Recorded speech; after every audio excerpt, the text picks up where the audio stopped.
Hare Krishna, Hare Krishna, Krishna Krishna, Hare Hare, Hare Rama, Hare Rama, Rama Rama, Hare Hare. हरे कृष्णा कृष्णा कृष्णा हरे हरे, हरे राम राम राम हरे हरे। सभी का स्वागत है अंतर्राष्ट्रीय कृष्ण भावनामृत संघ इस्कॉन की ओर से। आज इस वीक में है एक बहुत महत्वपूर्ण फेस्टिवल, चीड़ा दही महोत्सव। चीड़ा मतलब आ, अरे कौन सा है, पफ्ड राइस। इंग्लिश में बोलते हैं puffed rice, not puffed rice, soaked rice, क्या बोलते हैं इसको? पफ्ड राइस तो मूढ़ी को बोलते हैं। मतलब पोहा, सूख, कच्चा पोहा, उसको क्या बोलते हैं, कौन सा राइस? एनीवे कोई गूगल पे देख लेना। और उड़िया में क्या बोलते हैं? चूड़ा। और दही तो आप जानते ही हैं, कर्ड योगर्ट। सो कौन सा राइस? फ्लैटेंड राइस, हाँ फ्लैटेंड राइस। तो इंग्लिश में flattened rice and curd festival. और बांग्ला में चीड़ा दही। और उड़िया में चूड़ा, चूड़ा दही। और हिंदी में पोहा दही। तो लाखों लाखों लोग आते हैं। पानीहाटी एक गंगा किनारे एक टाउन है, कोलकाता से बहुत दूर नहीं है। वहां पर 16th सेंचुरी के एक बहुत बड़े बिलियनियर, एक बहुत बड़े अमीर व्यक्ति थे, गोवर्धन मजुमदार और हिरण्य मजुमदार। और उनके पुत्र हुए रघुनाथ दास, जो आगे चल के 6 गोस्वामियों में से एक बने। तो कैसे उनके पास जो इतना पैसा था, उस पैसे से उन्होंने क्या किया और कैसे ये सेलिब्रेशन हुआ एंड ऑल दैट, वो हम देखेंगे। और इससे हम ये सीखेंगे कि लक्ष्मी का महत्व कितना है स्पिरिचुअल लाइफ में भी, और उसको कैसे हमें यूज करना चाहिए, है ना। कोई लक्ष्मी कोई मोह माया नहीं है, पैसा मोह माया नहीं है, बहुत इंपॉर्टेंट है लाइफ में। लेकिन हाँ, उसके उसको गलत दृष्टि से देखना या गलत दृष्टि से प्रयोग करना हमारे पतन का कारण या माया का कारण बन सकता है। तो वो हमारे ऊपर है, हम इसे कैसे यूज करते हैं। देखो स्क्रीन पे आ रहा है कि नहीं, तो आपके स्क्रीन पर है चैतन्य चरितामृत अंत्य लीला में। ये है 6th चैप्टर। इसका नाम ही है चैतन्य महाप्रभु और रघुनाथ दास गोस्वामी की मुलाकात, है ना। देख पा रहे हैं स्क्रीन सभी लोग? कुछ दिक्कत हो तो बताइएगा। ठीक है, शुरू करते हैं। तो चैतन्य चरितामृत, चैतन्य महाप्रभु जो स्वयं भगवान श्री श्री राधा कृष्ण के युगल अवतार माने जाते हैं, उनका जन्म 1486 में हुआ था। तो 16th सेंचुरी में उनकी बहुत सारे दिव्य लीलाएं हैं पुरी में और बंगाल के अलग अलग क्षेत्रों में। तो उनके ऊपर जो उनकी जो बायोग्राफी लिखी गई है, उनका जो जीवन लिखा गया है, उसमें सबसे ज्यादा महत्वपूर्ण तात्विक दृष्टि से वो है चैतन्य चरितामृत। तो जब आप भगवत गीता पढ़ लें और भागवत पुराण भी थोड़ा बहुत पढ़ लें तो इसको भी आप पढ़ सकते हैं। नहीं तो उस चैतन्य महाप्रभु की बहुत सारी छोटी छोटी बुक्स भी हैं, टीचिंग्स ऑफ लॉर्ड चैतन्य, और वो सब आप पढ़ सकते हैं। तो चैतन्य चरितामृत जब भी शुरू होता है तो ये श्लोक गाया जाता है जो भी आपके स्क्रीन पर है। तो आइए मेरे पीछे इसको आप दोहराइए। दिख रहा है ना स्क्रीन? कोई कंफर्म कर सकता है अगर ऑडियो क्लियर हो तो? वीडियो हल्का सा ब्लर आ रहा होगा क्योंकि वो लैपटॉप का कुछ इश्यू है। Okay, let's start. जय जय श्री चैतन्य जय नित्यानंद, जय अद्वैत चंद्र जय गौर भक्त वृंद। तो आइए अब हम भगवान को और गुरु को जो है मंगलाचरण में प्रेम करते हैं, प्रार्थना करते हैं। ओम नमो भगवते चैतन्य चंद्राय, ओम नमो भगवते चैतन्य चंद्राय, ओम नमो भगवते चैतन्य चंद्राय। ओम अज्ञानतिमिरान्धस्य ज्ञानञ्जनशलाकया चक्षुरुन्मिलितं येन तस्मै श्रीगुरवे नमः। मुखं करोति वाचालं पङ्गुं लङ्घायते गिरिं यत्कृपातमहं वन्दे श्रीगुरुदीनतारिणम्। नमः ओं विष्णुपादाय कृष्णपृष्ठाय भूतले श्रीमते भक्तिवेदान्त स्वामिनिति नामिने। नमस्ते सारस्वती देवे गौरवाणी प्रचारिणे निर्विशेष शून्यवादी पाश्चात्य देशतारिणे। वाञ्छा कल्पतरुभ्यश्च कृपा सिन्धुभैव च पतितानां पावनेभ्यो वैष्णवेभ्यो नमो नमः। जय श्री कृष्ण चैतन्य प्रभु नित्यानंद, श्री अद्वैत गदाधर श्रीवासादि गौर भक्त वृंद। हरे कृष्ण कृष्ण कृष्ण हरे हरे, हरे राम राम राम हरे हरे।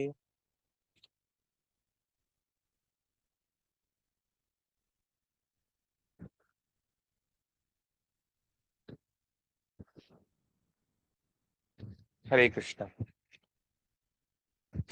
जैसा कि मैं बता रहा था कि आज इस वीक के एंड में, आई थिंक फ्राइडे को है कि कब है, पानी हाटी चीड़ा दही महोत्सव है।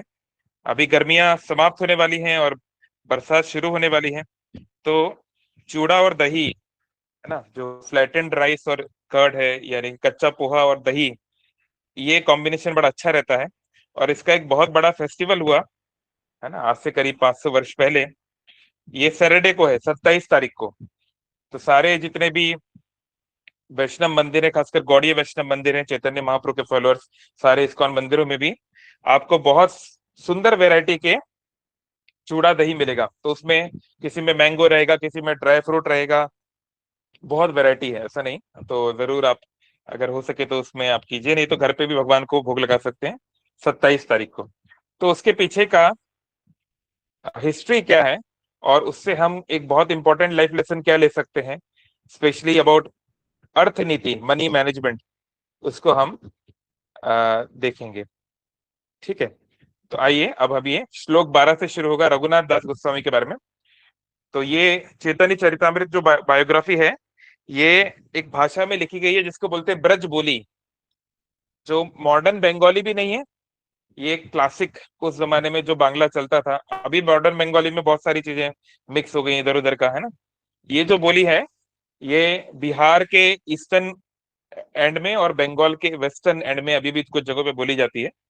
तो ये क्लासिक बांग्ला है। तो इसमें जो है, इसको ब्रज बोली भी बोलते हैं, क्योंकि इसमें केवल भगवान कृष्ण, भगवान के रिलेटेड ग्रंथ ही ज्यादातर लिखे गए हैं। अ, बिहार में भी और बांग्ला में भी, मॉडर्न बिहार जो है। सो तो इसमें जो है, इसको मैं पढ़ूंगा, आप भी इसको सुनेंगे और हम इसको चर्चा करेंगे। ठीक है। ए मात बिहार गौर लय भक्त गण, रघुनाथ मिलन एबे शुण भक्त गण। तो जब चैतन्य महाप्रभु कैसे अपने प्रिय रघुनाथ दास से मिले, वो मैं अब तुमको बताने वाला हूँ, है ना। अब इस चैप्टर में, इस अध्याय में हमको बताया जाएगा, है ना? पूर्वे शांतिपुरे रघुनाथ यबे आइला, महाप्रभु कृपा करी तानरा सिखाइला। तो चैतन्य महाप्रभु का जन्म आप जानते हैं कि नवदीप मायापुर धाम में हुआ 1486 में। तो चैतन्य महाप्रभु ने फिर देखा कि जब उनकी बात को कोई सीरियसली नहीं ले रहा है, क्योंकि चैतन्य महाप्रभु आए हैं संकीर्तन यज्ञ को स्टैब्लिश करने के लिए। यज्ञे संकीर्तने प्राय यजंती ही सुमेधसा। तो वो जब लोगों को बता रहे थे कि संकीर्तन के अलावा इस कलयुग में और कोई दूसरा मार्ग नहीं है, तो जब उनको वो उतना सीरियसली नहीं ले रहे थे, तो उन्होंने ये निश्चय किया कि उन्हें संन्यास लेना पड़ेगा, है ना। जब वो कोई संन्यास ग्रहण कर लेंगे, तो एक सन्यासी की बात को लोग ज्यादा सीरियसली लेंगे। तो चैतन्य महाप्रभु ने बहुत ही युवावस्था में संन्यास ले लिया। कितनी अवस्था में, कौन बताएगा? कितनी एज थी चैतन्य महाप्रभु की जब उन्होंने संन्यास लिया? Anyone online? अनम्यूट करके करिए। आप एडमिन हो कि नहीं? आप नहीं हो तो हो क्या, एडमिन है कौन? प्रभु जी 25 years। हाँ, वेरी क्लोज। 24, है ना, 24 के थे चैतन्य महाप्रभु जब उन्होंने संन्यास लिया। और कैसा संन्यास लिया? देखो, 24 साल की उम्र में तो लाइक आपकी यूथ जो है, आपकी जवानी पीक पे होती है, राइट। अभी तो मॉडर्न जमाने में 24 में तो शादी ही नहीं होती है ना। तो संन्यास तो बहुत दूर की बात है। और उनकी जो पत्नी थी विष्णुप्रिया, विष्णुप्रिया जो कि जो आपको नाम से पता चल रहा है, लक्ष्मी जी की, विष्णु जी की प्रिया, लक्ष्मी जी का एक स्वरूप है। सो वो केवल 16 साल की थी। तो उनकी पत्नी केवल 16 साल की है। और उनकी बूढ़ी माँ थी घर पे, है ना, उनकी माता सची देवी, उनकी उम्र 60 साल से ज्यादा थी। और घर में और कोई पुरुष नहीं था। उनके पिताजी जो हैं लीला दृष्टिकोण से अपना शरीर छोड़ चुके थे, और उनके बड़े भाई जो है बहुत साल पहले संन्यास ले चुके थे। तो यानी कि घर में और कोई नहीं था, एक नौकर था ईशान, वो थोड़ा हेल्प करते थे। तो सोचिए, चैतन्य महाप्रभु जी ने जो संन्यास लिया ये बहुत ही भीष्म स्तर का है, क्योंकि संन्यास जनरली व्यक्ति लेता है जब 50-60 साल का हो गया, बच्चे सब अपनी जगह पे सेटल हो गए, या फिर कोई ब्रह्मचारी है जिसका कोई पत्नी नहीं, कोई जिम्मेदारी उतनी नहीं है, तो फिर एक अलग बात है।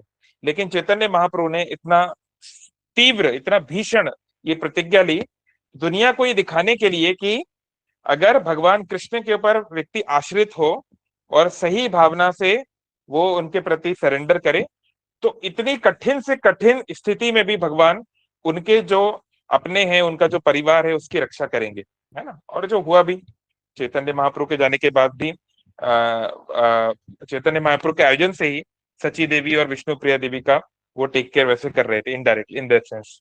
तो चैतन्य महाप्रभु ने 24 के वर्ष में संन्यास ले लिया। तो संन्यास के बाद वो सीधा वृंदावन जाना चाहते थे, लेकिन वो एक लंबी कहानी है, वो कभी और। पर उनको लाना था जगन्नाथपुरी, उनकी माता की इच्छा थी कि वो पास में रहे। पास मतलब बंगाल उड़ीसा थोड़ा कंपेरेटिवली पास है, तो उनको पुरी में उनकी माता भेजना चाहती थी। तो नित्यानंद प्रभु ने जो है उनको घुमा फिरा के एक और जगह है, मायापुर से करीब 100 किलोमीटर होगी, इसका नाम है शांतिपुर, वो भी गंगा किनारे। तो वहां उनको वो ले आए। तो वहां पर आए जब वो, तब सारे नवदीप मायापुर वासी उनका दर्शन करने के लिए गए, है ना। सभी लाखों लाखों लोग उनका दर्शन करने गए अद्वैत आचार्य के घर पे। अद्वैत आचार्य जिन्हें भगवान शिव का और महाविष्णु का कंबाइंड अवतार माना जाता है ना, उनके यहाँ पर वो गए चैतन्य महाप्रभु, और सभी लोग उनके दर्शन के लिए ललायत थे। केवल एक व्यक्ति नहीं जा पाया। कौन? कौन जानता है? नवदीप मायापुर के सभी लोग उनका दर्शन करने गए। उनका जो प्रिय निमाई अब सन्यासी बन गया है, उसका नाम पड़ गया है श्री कृष्ण चैतन्य। तो सब उनको देखने के लिए गए, लेकिन एक ही व्यक्ति नहीं जा पाया। कौन? कौन बताएगा? Any guess? कौन नहीं जा पाया होगा? No guess? हाँ, उनकी पत्नी विष्णु प्रिया। देखिए, सन्यासी का क्या नियम होता है? न्यास का एक अर्थ होता है समाप्त। सन्यास मतलब जिसका भौतिक जीवन समाप्त हो चुका है, मटेरियली वो व्यक्ति मर चुका है। तो जो अन्य परंपराएं होती हैं जहां पर हठ योगी वगैरह जो होते हैं, वो लोग तो कभी अपने गांव लौटते भी नहीं है। जो सन्यास ले लिया, वो गांव के बाहर एक लकीर खींच देते हैं, एक लाइन खींच देते हैं कि आज से मैं इसके अंदर नहीं जा सकता कभी, है ना। लेकिन वैष्णव परंपरा में, भक्त परंपरा में ऐसा नहीं है। व्यक्ति अपने घर जा सकता है, अपने माता पिता से मिल सकता है, और अगर पूर्वाश्रम के बच्चे हैं, अगर उनके पहले कोई बच्चे थे तो बच्चों से भी मिल सकता है। लेकिन अगर वो पहले गृहस्थ आश्रम में था, तो वो सन्यासी अपनी पत्नी से नहीं मिल सकता किसी भी हालत में। ये नियम सख्त होता है, सर ना। तो अपनी पत्नी के अलावा दुनिया में किसी को भी मिल सकता है, अगर वो व्यक्ति पहले विवाहित था तो। सो तो इसलिए चैतन्य महाप्रभु की जो पत्नी थी विष्णु प्रिया देवी, वो केवल चैतन्य महाप्रभु का दर्शन करने नहीं आ पाई, बल्कि सभी लोग और गए थे। सोचिए कितना उनको दुख हो रहा होगा। इसलिए चैतन्य महाप्रभु जब हम नवदीप मायापुर धाम जाते हैं, तो आपने देखा होगा कि वहां पर धामेश्वर महाप्रभु के रूप में महाप्रभु विष्णु प्रिया देवी के पास में थे। बहुत सुंदर विग्रह है, और वहां पर वो उनको सेवा करती थी इस प्रकार से। तो चैतन्य महाप्रभु गए शांतिपुर, और सभी लोग उनका दर्शन करने आ रहे हैं। उस समय एक बहुत ही अमीर परिवार का लड़का भी उनका दर्शन करने आया था, है ना। उनका नाम है रघुनाथ, है ना, जो आगे चल के रघुनाथ दास गोस्वामी बन जाएंगे, बहुत बड़े संत बन जाएंगे वृंदावन के, जो राधा कुंड श्याम कुंड में का को खोज करेंगे, जो जिनका राधा कुंड के पास जिनकी समाधि है। जो आप राधा कुंड जाते हैं गोवर्धन में, तो रघुनाथ दास गोस्वामी की समाधि आपको वहां मिलेगी। तो रघुनाथ दास गोस्वामी के परिवार के बारे में थोड़ा जानते हैं। तो आई थिंक इसमें भी दिया होगा, एक मिनट। हाँ, यहाँ पर बहुत अच्छा एग्जाम्पल प्रीचिंग चैतन्य महाप्रभु ने दिया है, कि जो लोग ये कहते हैं कि अरे धन तो मोह मोह माया है, ये सब तो, है ना, उनको चैतन्य महाप्रभु ने क्या सिखाया है वो यहाँ पे पता चलेगा। पर उसके पहले थोड़ा सा कंटेक्स्ट जान लेते हैं। तो रघुनाथ दास गोस्वामी के जो पिताजी थे हिरण्य मजुमदार, और उनके जो अंकल थे गोवर्धन मजुमदार, ये हो सकता है नाम स्वैप हो गए हों। तो ये दो भाई थे, हिरण्य मजुमदार और गोवर्धन मजुमदार। ये लोग बहुत बड़े जमींदार थे, बहुत बड़े लैंडलॉर्ड थे ये लोग, है ना। ये बात हो रही है 16 सेंचुरी की, और आप इसको हिस्टोरिकली भी आप चेक कर सकते हैं। 16 सेंचुरी में इंडिया जो है दुनिया की जीडीपी का 35% से ज्यादा था। मतलब भारत जो है दुनिया का सबसे अमीर देश था। और भारत का सबसे अमीर राज्य था बंगाल, है ना। आप इसको हिस्टोरिकली चेक भी कर सकते हैं, क्योंकि ट्रेड बढ़ रहा था, सी ट्रेड थोड़ा थोड़ा शुरू हो गया था, है ना। तो ये दोनों दोनों भाई थे, ये one of the richest person थे दुनिया के। कैसे? उनकी उस समय आय, उनकी अर्निंग क्या थी? उनकी अर्निंग थी अप्रोक्सीमेटली 12 लाख सोने के सिक्के, ये उनकी आय थी। अब आप सोचिए, अगर एक सोने का सिक्का है ना, मान लो 1 तोला का है कि 2 तोला का है कि 5 तोला का है ना, तोला मतलब 10 ग्राम। तो अभी क्या चल रही है सोने की कीमत, पता है आपको? 1,20,000 कुछ चल रही है जरा, 1,35,000। तो मान लो 1,35,000 अभी चल रहा है 10 ग्राम सोना, है ना। तो मान लो 50 ग्राम का एक सिक्का होता है, मान लो ये 100 का होगा, पता नहीं कितना। तो कितना हुआ, एक ही सिक्के की वैल्यू कितनी है? अब ऐसे 12 लाख सोने के सिक्के, और ये बात हो रही है 16th सेंचुरी की। उसमें महिला, आप उसमें उसको महंगाई को आपको ऐड करना है ना। जैसे 1 रुपए आज से 50 साल पहले का अभी का 500 हो गया है, राइट। तो आज से 500 वर्ष पहले 12 लाख सोने के सिक्के कितना पैसा होता था? बिलियंस ऑफ डॉलर है आज के हिसाब से देखा जाए तो। बहुत बहुत अमीर व्यक्ति थे। उनकी जमीन इतनी थी कि आप अपने आंखों से अंत तक देख ही नहीं सकते, है ना। बहुत अमीर परिवार से थे। तो लेकिन भगवान का कैसा आयोजन हुआ? ये जो दो भाई थे, इन दोनों का मिला के एक ही पुत्र था। मतलब आई थिंक गोवर्धन मजुमदार को कोई पुत्र नहीं था, केवल लड़कियां थी। और हिरण्य मजुमदार इनका ये लड़का है, रघुनाथ। यानी कि सारी संपत्ति आगे चल के रघुनाथ को ही मिलने वाली थी, केवल वही वारिस थे, सब कुछ उनको मिलना था, है ना। तो इंद्र समान वैभव था उनका। बहुत पैसा, इन्फिनाइट पैसा, ह्यूमन कैलकुलेशन से खर्च नहीं कर पाएंगे ऐसे। तो इतने अमीर परिवार में वो थे। लेकिन ऐसा भगवान का आयोजन है कि बचपन से ही भक्ति में बहुत अग्रसर, और उनके घर पे हरिदास ठाकुर आते थे। उनके माता पिता बहुत धार्मिक थे, तो संतों को बुलाते थे, तो हरिदास ठाकुर को भी बुलाते थे वो, है ना। हरिदास ठाकुर आप जानते हैं, नाम आचार्य हैं, है ना। एक मुसलमान परिवार में उनका जन्म हुआ, लेकिन इतने महान संत बने, इतने बड़े महात्मा बने कि चैतन्य महाप्रभु ने उनको नाम दे दिया नाम आचार्य। जो हम हरि नाम करते हैं, अगर हमें किसी से सीखना है, कोई हमारे आइडियल होने चाहिए, तो वो है हरिदास ठाकुर। उनकी आप समाधि जगन्नाथपुरी धाम में आप उनका दर्शन करते हैं। सो रघुनाथ दास गोस्वामी हरिदास ठाकुर का जब प्रवचन सुनते थे, उनका संग करने से उनका भक्ति और अग्रसर हो गया। तो वो एक टीनेजर थे, 14-15 साल के बच्चे रहे होंगे। तो तब उनको खबर मिली कि, या और भी कम, 12 साल, पता नहीं ऐसे कुछ, मतलब टीनेजर थे, इतना इतना पता है। तो उनको खबर मिली कि चैतन्य महाप्रभु जो हैं शांतिपुर में हैं, और सारे नवदीप मायापुर के लोग उनको मिलने जा रहे हैं, बंगाल के बहुत लोग उनको मिलने जा रहे हैं, उनका दर्शन करने जा रहे हैं। लंबी लंबी लाइनें लग रही हैं। और जो है फिर वो चले जाएंगे, कि वृंदावन जाएंगे कि पुरी जाएंगे, पता नहीं कहाँ दूर चले जाएंगे। तो रघुनाथ ने बहुत रिक्वेस्ट किया अपने पिताजी को। उनके पिताजी उनको जनरली कहीं जाने नहीं देते थे, क्योंकि उनको लगता था कहीं ये घर छोड़ के कहीं वृंदावन या कहीं चला ना जाए, है ना। उनके अंदर बहुत वैराग्य की भावना वो देख पा रहे थे। तो बॉडीगार्ड भी रखे थे उनको, कि ये लड़का हमारा भाग ना जाए, उसको पकड़ने के लिए, रक्षा करने के लिए बॉडीगार्ड्स भी थे, है ना। तो रघुनाथ ने रिक्वेस्ट किया कि ये तो चैतन्य महाप्रभु पास में ही है, मुझे जाने दीजिए। तो उनके पिताजी उनको अलाउ कर दिए बॉडीगार्ड के साथ, कि तुम ठीक है जाओ, शांतिपुर जाके चैतन्य महाप्रभु का दर्शन कर लो, है ना। तो रघुनाथ दास गोस्वामी आए, तो वहां पर आके चैतन्य महाप्रभु का दर्शन करके, है ना, साक्षात राधा कृष्ण के दर्शन करके जो है वो भाव विभोर हो गए। उनको लगा कि जीवन का यही उद्देश्य है, मैं क्या कर रहा हूँ, है ना। तो कभी कभी हो जाता है, हम लोग, वो तो छोटे बच्चे थे उस समय, लेकिन उनका तो भक्ति जेन्युइन था। लेकिन हमारे साथ भी कभी कभी हो जाता है कि हम लोग सोचते हैं अरे क्या लगा है दुनिया में, क्या रखा है। या लोग कई कई बार जो है ऐसे बोल देते हैं, अरे हमें तो मोह माया से अब कोई मतलब नहीं, संसार से कोई मतलब नहीं, ऐसे करके, है ना। तो चैतन्य महाप्रभु को जब उन्होंने ये बोला कि चैतन्य महाप्रभु, अब मैं आपके साथ जाना चाहता हूँ, आप चाहे वृंदावन जाएं चाहे पुरी जाएं, अब मैं और घर संसार की मोह माया में नहीं पड़ना चाहता। तो चैतन्य महाप्रभु ने उनको क्या शिक्षा दी, इस श्लोक में आ रहा है। क्या शिक्षा दी, बोल रहे हैं, प्रभु शिक्षा थे तेनो निज घर आए, मरकट वैराग्य छड़ी हैला विषय प्राय। तो चैतन्य महाप्रभु ने उनको कहा कि तुम अपने घर जाओ, निज घर जाए, अपने घर जाओ, अपने माता पिता के पास जाओ। अच्छा, वहां जाके क्या करो? बोले ये तुम मरकट वैराग्य छोड़ दो। मरकट, संस्कृत में मरकट मतलब होता है मंकी, बंदर। तो ये कई बार पहले भी हम लोगों ने चर्चा किया है। कोई बताना चाहेगा मरकट वैराग्य यानी क्या होता है? What is the meaning of मरकट वैराग्य? कोई बताना चाहेगा अनम्यूट करके? हरे बताइए कृष्ण प्रभु बताइए, बहुत चैतन्य सारे लोग आप प्रणाम। जानते हो। हरे हरे कृष्ण प्रभु कृष्णा। चैतन्य प्रणाम। मरकट वैराग्य यानी बोलिए बोलिए। मतलब बाहर बाहर से दिखाना, बट अंदर से वो डिजायर रहना, एंजॉय करने का। हाँ, वेरी गुड सूरज प्रभु। बाहरी तौर पे कोई ऐसे बोल देते हैं।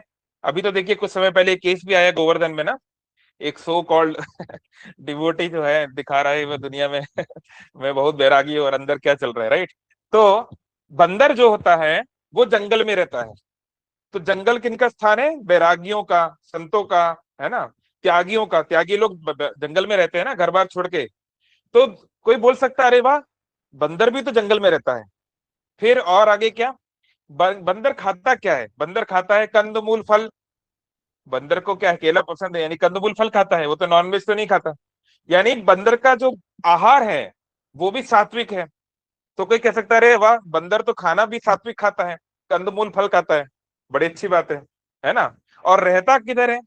बंदर का घर, आवास किधर होता है? पेड़ों पर, वृक्षों की डालियों पर कूदते रहते हैं, देखा है आपने।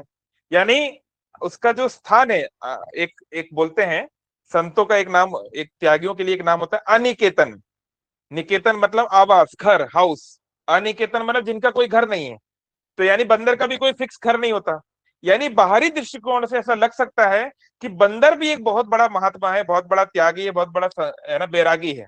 परंतु ये केवल बाहरी दृष्टिकोण है, केवल एक्सटर्नल जजमेंट है। इंटरनली रियलिटी क्या है कि बंदर से बड़ा भोगी बहुत कम है दुनिया में, है ना। इसलिए हम देखते हैं जब कोई व्यक्ति बहुत शैतानी करता है, कोई बच्चा बहुत शैतानी करता है, तो माँ बाप क्या बोलते हैं? ये बंदर की तरह मत नाचो। बंदर कभी शांत नहीं बैठ सकता। वो किसी वैरागी की तरह की, एक रियल संत की तरह भगवान का नाम, प्रभु का नाम एक जगह बैठ के नहीं कर सकता। वो हमेशा इस डाल से उस डाल, हमेशा चंचल होता है। तो उसकी हरकतें जो है रियलिटी में, वो उसका जो चेतना है वो वैरागी का नहीं है। और मल्टीपल रिलेशन रखता है। एक बंदर की बहुत सारी पत्नियां होती है, बहुत सारे बंदरियों से संबंध रखता है, कभी इसके साथ कभी इसके साथ, है ना। बहुत सेक्सुअल एक्टिविटी में एंगेज रहता है। यानी कि दिखने में केवल वैरागी है, वो असली में है नहीं। तो चैतन्य महाप्रभु ने कहा, मरकट वैराग्य छड़ी। हे रघुनाथ, तुम मरकट वैराग्य मत दिखाओ कि मैं ये नहीं करना, ये तो संसार तो मोह माया है, क्या करूंगा ये सब, है ना। ये इसके लिए अभी सही समय नहीं है। तो क्या करना चाहिए? हैला विषयी प्राय, मतलब विषय वाला व्यक्ति बन जाओ। विषय मतलब इस संसार के जो ऑब्जेक्टिव होते हैं, है ना, रुपया पैसा, धन दौलत, घोड़ा गाड़ी, है ना, उसमें तुम लग जाओ। अब आप बोले अरे चैतन्य महाप्रभु ये क्या बोल रहे हैं, हम तो यहाँ भक्ति करने के लिए उनको बोलना चाहिए, वो कह रहे हैं कि तुम खूब विषय में लग जाओ। फिर आगे बता रहे हैं इसका मतलब क्या है। भीतरे वैराग्य बाहिरे करे सर्व कर्म, देखिया ता माता पितार आनंदिता मन। तो चैतन्य महाप्रभु ने समझाया कि अंदर में तुम बैरागी रहो, लेकिन बाहर से सारे काम करो। और ये देखकर तुम्हारे माता पिता भी खुशी रहेंगे, उनके माता पिता भी खुश, हाँ हमारा लड़का जो है बिजनेस चला रहा है, कि पढ़ाई कर रहा है, कि शादी कर रहा है, कि बच्चे के जो भी एक्सटर्नल ऑब्जेक्टिव्स होते हैं, है ना, बाहरी तौर पे जो संसार में लोग चाहते हैं। तो चैतन्य महाप्रभु ने उनको बताया कि अभी इस समय तुम अपना, तुम्हारा जो भी है काम धंधा जो है, ये घर के जो भी है वो तुम करो, लेकिन बाहर बाहर से करो, अंदर से तुम बैरागी रहो। ये चैतन्य महाप्रभु को समझाया। आगे चल के वो एग्जाम्पल भी देंगे, मैं अभी बता देता हूँ। चैतन्य महाप्रभु ने एग्जाम्पल दिया एक स्त्री का। बोले तुम उस स्त्री की तरह बनो। कैसी स्त्री? कि जिस स्त्री का मान लो कोई प्रेमी है, कोई उसका बॉयफ्रेंड था, कोई लवर था, पर किसी कारण से उसकी उससे शादी नहीं हो पाई, है ना, उसका विवाह कहीं और कर दिया गया है, किसी और व्यक्ति से उसकी शादी हो गई। तो वो स्त्री जो है अब किसी और के घर में है, कोई और उसका पति है, सास है, ससुर है, और भी लोग हैं, ननंद वगैरह हैं। तो पर वो अपने प्रेमी को याद करती है, अपने प्रेमी से मिलना चाहती है, छुप छुप के मिलना चाहती है। तो क्या करना चाहिए? चैतन्य महाप्रभु ने बताया कि ऐसी स्त्री क्या करती है, घर के सारे काम बहुत अच्छी तरह करती है। सुबह उठ जाएगी, सब घर के काम कर देगी, सब कुछ कर देगी, बर्तन वर्तन। क्यों? क्योंकि अगर वो घर के काम अच्छे से नहीं करेगी तो उसके ससुराल वालों को शक हो जाएगा कि इसका मन नहीं लगता है यहाँ पे, क्या कारण है, कोई चक्कर वक्कर तो नहीं चल रहा है ना। उनके घर वालों को शक नहीं होना चाहिए, ससुराल वालों को। इसलिए बाहर से सारे काम वो अच्छे से करेगी, लेकिन मन में क्या है? बर्तन घिसते घिसते वो क्या सोच रही है? हाँ, मेरा प्रेमी ये कर रहा होगा, मेरे प्रीतम ये कर रहे होंगे, आज शाम को मैं उनसे यहाँ पे मिलूंगी, कल हम छुप के यहाँ जाएंगे, है ना, मूवी में जाएंगे, ऐसे करके। तो चैतन्य महाप्रभु बोले उनकी तरह बनो। इसका क्या अर्थ है? इसका अर्थ है आप संसार में हो, भौतिक संसार में हो, दुनिया में हो, तो दुनिया के काम तो करने पड़ेंगे, है ना। आपकी फैमिली ड्यूटीज हैं, आपके ऑफिस के या आपके एजुकेशन के स्कूल कॉलेज की ड्यूटी है, आपके फ्रेंड सर्कल है, रिश्तेदार हैं, बहुत तामझाम है। पर अगर आप ज्यादा बाहर से बैरागी दिखाओगे, मेरा कोई इंटरेस्ट नहीं है, तो हो सकता है कि वो आपके लिए वो लोग मुश्किलें खड़ी कर दें। क्योंकि अभी रघुनाथ छोटे बच्चे, मतलब ज्यादा एज उनका नहीं था ना, तो अभी ज्यादा छोटा बच्चा ज्यादा भक्ति दिखाएगा तो उसको और स्ट्रिक्ट कर देंगे, उसको बांध बांध देंगे तो और दिक्कत हो जाएगी। इसलिए बाहर से चैतन्य महाप्रभु ने कहा कि सब काम करो, लेकिन मन से हमेशा कृष्ण को याद करो, अपने प्रेमी कृष्ण को, कि मैं कृष्ण का नाम लेते रहो, कृष्ण का स्मरण करते रहो, सोचो, कृष्ण से प्रार्थना करो कि मैं कब यहाँ से निकलूंगा, है ना, कब मैं ये सब चक्करों से निकल पाऊंगा और तुम्हारे पास आ पाऊंगा, ये भाव अपने हृदय में रखो। तो ये चैतन्य महाप्रभु ने उनको, रघुनाथ को सिखाया जब वो बालक थे। चलिए तो फिर आगे, मथुरा हईते प्रभु आइला, वार्त यबे पाइला, प्रभु पाश चली बारे उद्योग करीला। तो फिर चैतन्य महाप्रभु बाद में वृंदावन गए, मथुरा गए और फिर बाद में वापस आए। तो तब उस समय बंगाल के ऊपर मुसलमान शासकों का राज्य था, है ना। उस मुसलमान राजा बने, उनका नाम था हुसैन शाह। हुसैन शाह राजा था, है ना। आज का जो वेस्ट बंगाल है और जो बांग्लादेश है, वो पूरे एरिया का। तो बहुत सारे मुसलमान जो अधिकारी थे, मंत्री थे, उन लोग का काम होता था टैक्स वगैरह कलेक्ट करना, ये सब। तो क्या हुआ, हेन काले मुलुकेरा एक मिलेच्छ अधिकारी, सप्तग्राम मुलुकेरा से है चौधरी।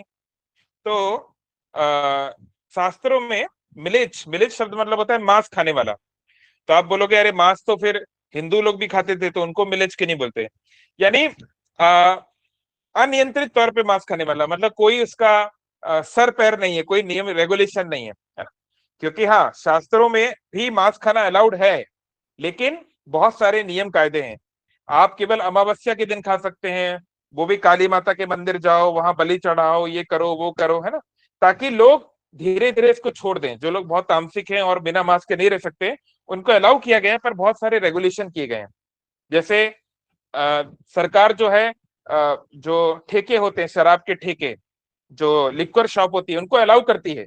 पर ऐसे नहीं हर कहीं, स्कूल कॉलेज हॉस्पिटल के पास अलाउ नहीं होता, कोई गांव के बाहर, शहर के एक्सटर्नल एरिया में ऐसे अलाउ होता है ना। क्योंकि वो नहीं चाहते कि लोग पिए, लेकिन अब लोग पियेंगे कुछ ना कुछ, नहीं तो ब्लैक में करेंगे, इसलिए ठीक है, अलाउ कर दिया एक अलग एरिया में ऐसे करके। तो ऐसे ही जो मुस्लिम हुए या आगे चल के जो क्रिश्चियंस हुए यवन, उनके लिए ये सब शब्द यूज कभी कभी होते हैं शास्त्रों में, मतलब जो वैदिक स्क्रिप्चर्स को नहीं मानते हैं, है ना। तो ऐसा ही एक मुस्लिम ऑफिसर था, वो सप्तग्राम जो एरिया है उसका टैक्स कलेक्ट करने के लिए वहां पर आया। उनके माता, उनके जो पिताजी और उनके जो अंकल थे रघुनाथ के, उनके पास आया होगा। तो क्या हुआ, हिरण्य दास मुलुक नीला, मकरारी करिया, मकरारी मक्कारी अच्छा मकरारी, तार अधिकार गेला, मरे से देखिया। तो क्या हुआ, तो रघुनाथ के जो अंकल थे हिरण्य, यानी रघुनाथ के जो पिताजी का नाम होगा गोवर्धन, ठीक है। तो हिरण्य दास, जी। जो कि रघुनाथ जी के चाचा जी थे या बड़े पापा होंगे, दो में से एक, उन्होंने कुछ एग्रीमेंट किया था कि हाँ, हम जो लोकल एरिया है वहां के लोगों से हम टैक्स कलेक्ट करके आपको देंगे, है ना। और लेकिन उस उनके ये जो प्रोग्रेस थी, इनका परिवार जो इतना आगे बढ़ रहा था, ये देखकर वो जो मुस्लिम चौधरी है, वो इनसे ईर्ष्यालु हो गया, उनके प्रति उसका द्वेष आ गया। तो फिर क्या हुआ, 12 लख दे राजाए, साधे 20 लख, से टुरुक किछु ना पाए, हाइले प्रतिपक्ष। तो हिरण्यदास जो है, कितना रहे, 2 मिलियन, 20 लाख सिक्के जो हैं, वो इकट्ठा करते थे, और उसमें से 15 लाख उनको गवर्नमेंट को देना था, राजा को देना था, ये एग्रीमेंट था। लेकिन वो केवल 12 लाख दे रहे थे और 3 लाख एक्स्ट्रा अपने पास रख लेते थे। इसलिए जो टर्क यानी टर्की, तुर्क का जो ये मुसलमान था, ये चौधरी था, वो इनका द्वेषी हो गया, इनका दुश्मन बन गया। अच्छा, फिर क्या हुआ, राज घरे कई कैफियत दिया, उजीर आइला अनिला, हिरण्य दास पलाइला, रघुनाथेर बांधिला। तो फिर उस जो चौधरी है, वो जो मुसलमान जो अधिकारी था, उसने देख लिया कि सब हेरा फेरी हो रही है। तो वो हिरण्य दास, जो कि रघुनाथ के चाचा हैं, उनको गिरफ्तार करने के उद्देश्य से आया। लेकिन उस समय हिरण्य जो है वो घर पे नहीं थे।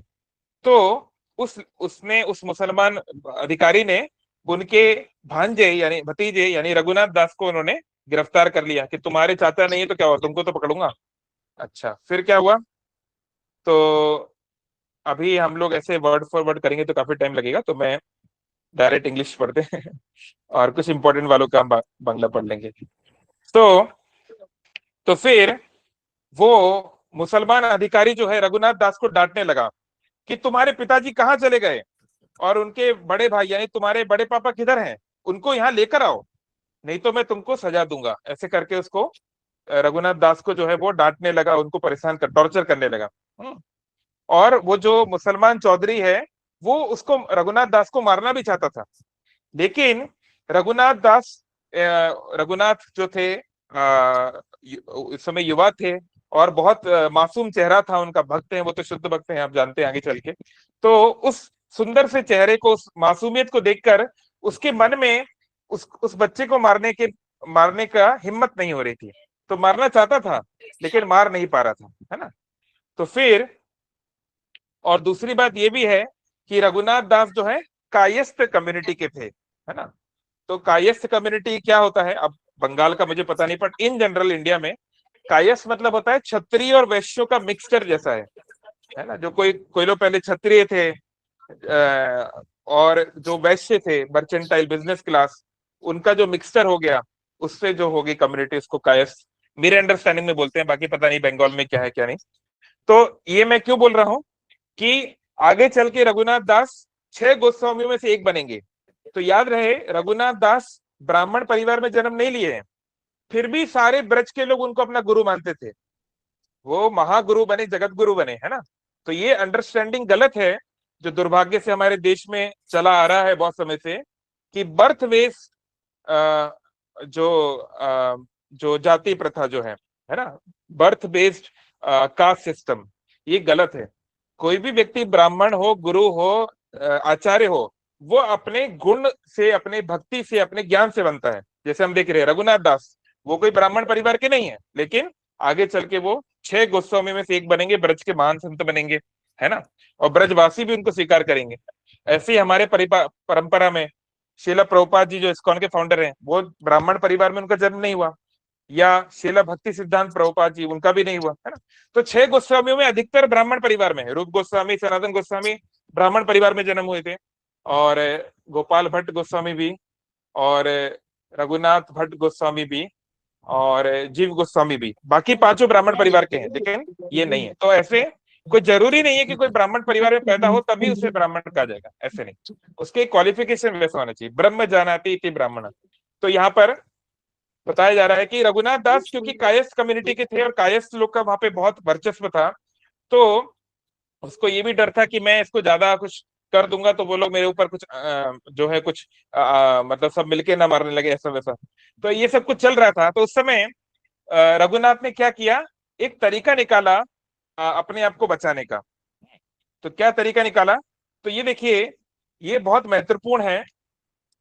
हमें अपने कभी जब मुश्किल सिचुएशन हो और हमारा जो विरोधी है, हमारा जो दुश्मन है, या वो जो हमको दुश्मन मानता है, दोषी है, वो हमसे बहुत पावरफुल हो, तो क्या करना चाहिए, है ना। तो इस बारे में एक फेमस नीति भी है, शुक्र नीति। शुक्राचार्य आप जानते हैं, शुक्राचार्य बहुत बड़े ब्राह्मण थे लेकिन असुरों के गुरु थे। तो उन्होंने एक तरीका लिखा है कैसे अपने दुश्मन को हराएं। तो उनके 6 प्रिंसिपल होते हैं, उसमें एक पहला होता है बहुत महत्वपूर्ण, कि संधि। जब आपका अपोनेंट आपसे बहुत शक्तिशाली हो तो डायरेक्ट वॉर नहीं लड़नी चाहिए। आपको इतना इतना आपके अंदर इंटेलिजेंस होनी चाहिए कि आप उस समय उससे लड़े ना, उसके बारे में कुछ बोले ना, सही समय का इंतजार करें, है ना। जैसे कई बार लोग बोलते हैं ना कि मेरे तो दिल में जो आता है मैं वो बोल देता हूँ, मुंहफट हूँ, मैं डायरेक्ट बोलने वाला हूँ। तो डायरेक्ट बोलने वाले लोग को लीडर नहीं बनना चाहिए, उनको राजा या लीडर बनने का अधिकार नहीं है, क्योंकि आप हमेशा डायरेक्टली नहीं बोल सकते, आपको डिप्लोमेटिक होना जरूरी है। आपको राजनीति, कूटनीति आनी चाहिए, तभी आप लोगों के समूह को लीड कर पाओगे। नहीं तो आप खुद मरोगे और अपने लोग को भी मरवाओगे, है ना। क्योंकि हमेशा कोई ना कोई कभी ना कभी आएगा जो आपसे ज्यादा शक्तिशाली होगा। तो आपको बुद्धिमान होकर सही समय का इंतजार करना चाहिए, है ना। ये शुक्राचार्य की नीति में भी है। तो यहाँ पे हम देखते हैं, तो उस रघुनाथ जानते थे कि अभी मैं इससे डायरेक्टली लड़ तो सकता नहीं हूँ, तो क्या करें। तो विनम्रता का उन्होंने सहारा लिया। तो क्या बोले कि मेरे प्यारे स्वामी, देखिए मेरे पिताजी और उनके जो बड़े भाई हैं वो तो आपके भाई के समान है। और हर भाइयों में, हर परिवार में थोड़ा बहुत झगड़ा तो होता रहता है। तो पहले एक अपलब्ध का भाव बनाया कि आप भी हमारे परिवार के ही हैं, आप भी अपने जैसे ही हैं, है ना। इस तरीके से थोड़ा सा फ्लैटरी फ्लैटरी होता है ना, थोड़ा सा तारीफ कर देना ऐसे करके। तो फिर आगे क्या बोले, किसका है देखो अनम्यूट, देखना स्वयं से, उसको पहले देखना चाहिए था, कह रहे। हाँ, जिनका साउंड आ रहा है उनको म्यूट कर दो। सो फिर उन्होंने फिर आगे बोला कि कभी कभी भाइयों में आपस में लड़ाई होती रहती है, और कभी कभी बहुत प्रेम भी होता है, तो स्वाभाविक सी बात है। तो आज आप लड़ रहे हो, कल आप प्यार से एक जगह बैठ जाओगे, है ना। और क्योंकि मैं मेरे पिताजी आपके भाई के समान हैं, तो मैं भी तो जो है आपका ही, आपका पिता आपके पुत्र के समान हो गया, है ना। आप मेरे जो है अपने हैं, है ना। तो कोई जो व्यक्ति अपना होता है उसको इस प्रकार से सजा देना, उस प्रकार से उसको मारना तो ठीक नहीं है। ये तो जो है सभी शास्त्रों के खिलाफ है, सभी चीजों के खिलाफ है ना? और आप तो संत पुरुष हैं, आप तो महात्मा पुरुष हैं। वो मूवी है ना जो अंदाज अपना अपना, देखिए कि नहीं आप लोगों ने, सलमान खान और आमिर खान। तो उसमें वो जो उसको पकड़ लेता है, वो क्या नाम था उसका villain, crime master Gogo. Crime master Gogo, तो उसको क्या बोलता है कि आप तो पुरुष ही नहीं, आप तो महापुरुष हैं, राइट। तो देखो आज से 500 साल पहले भी ये चल रहा था, तो उन्होंने उनके ऐसी तारीफ की, बोले आप तो संत के समान है ना, आपको ये शोभा नहीं देता, आप क्या बच्चे को मार रहे हैं, है ना। तो फिर इस प्रकार से जब उस बालक की बातें जब सुनी, तो वो मुस्लिम जो अधिकारी है उसका हृदय थोड़ा सॉफ्ट हो गया। और फिर उस मुस्लिम चौधरी ने कहा कि बेटा आज से तुम मेरे बेटे हो, है ना, और मैं तुम्हें छोड़ देता हूं, है ना। और फिर उन्होंने कहा, उस मुसलमान चौधरी ने कहा कि तुम्हारे बड़े पापा मूर्ख व्यक्ति हैं। वो 8 लाख सोने के सिक्के को ले लिए हैं, लेकिन मेरा भी तो उसमें कुछ शेयर बनता है ना, उन्हें मुझे दे देना चाहिए, है ना। मतलब सीधे सीधे बोल रहा है कि वो गुस्सा क्यों है, उनको अपना ब्राइब, रिश्वत या जो उसका शेयर है वो नहीं मिल रहा है। तो तुम जाओ, मेरे और अपने बड़े पापा की एक मीटिंग अरेंज करो, है ना, और सब कुछ फिर ठीक हो जाएगा इस प्रकार से। तो ये हम क्यों इसमें बताया गया है, ये बताने का तरीका है कि ये जो थे 6 गोस्वामी, ये कोई मूर्ख लोग नहीं थे। ये आप ध्यान रखें कि रूप और सनातन गोस्वामी बंगाल के प्राइम मिनिस्टर और फाइनेंस मिनिस्टर थे। पूरा बंगाल यानी वेस्ट बंगाल और बांग्लादेश वो लोग के हाथ में था, है ना, दुनिया का सबसे अमीर राज्य। तो इतने इंटेलिजेंट लोग जो इतना डिप्लोमेसी कर सकते हैं, जो कि मुस्लिम राजाओं को, मुस्लिम चौधरियों को भी जो है उनकी बुद्धि को फेर सकते हैं, उनको आर्ग्यूमेंट में या इस तरीके से कूटनीति चला के उनको फेर सकते हैं, ऐसे लोग सरल संत बने।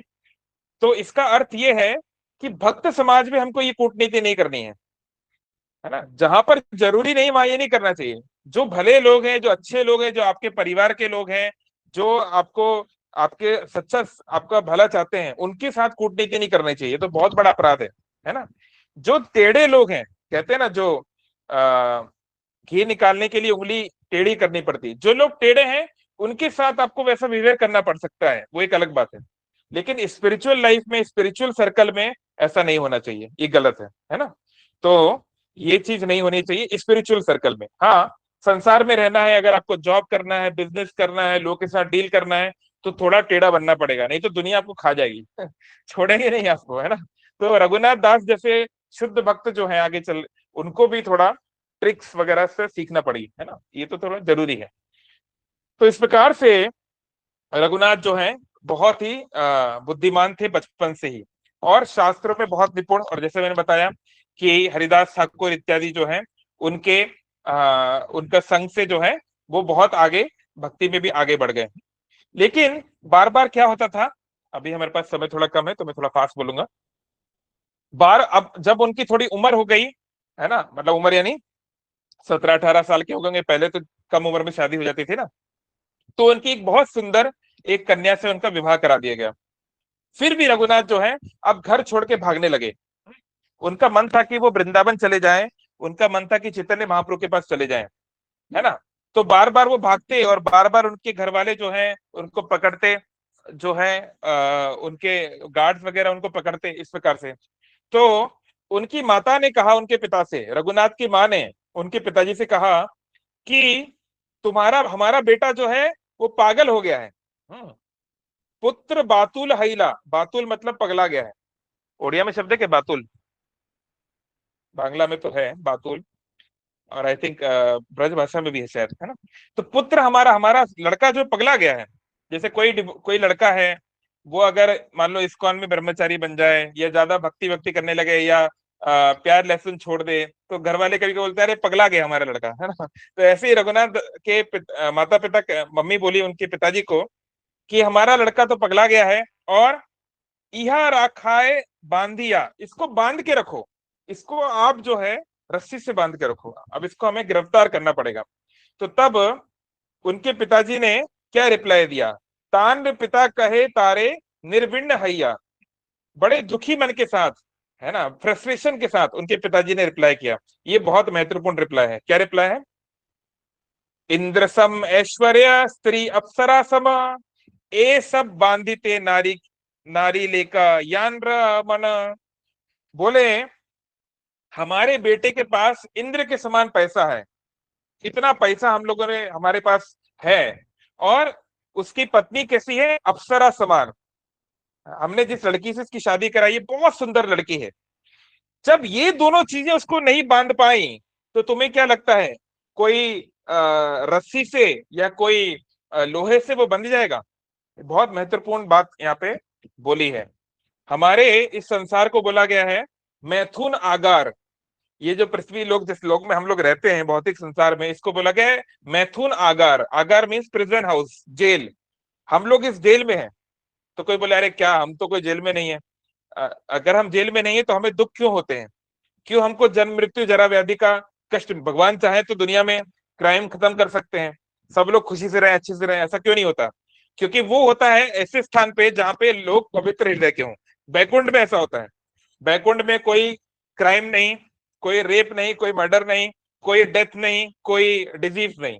पर इस संसार में सब होता है क्योंकि ये जानबूझ के ऐसे डिजाइन किया गया है। तो खालयम अशाश्वतम।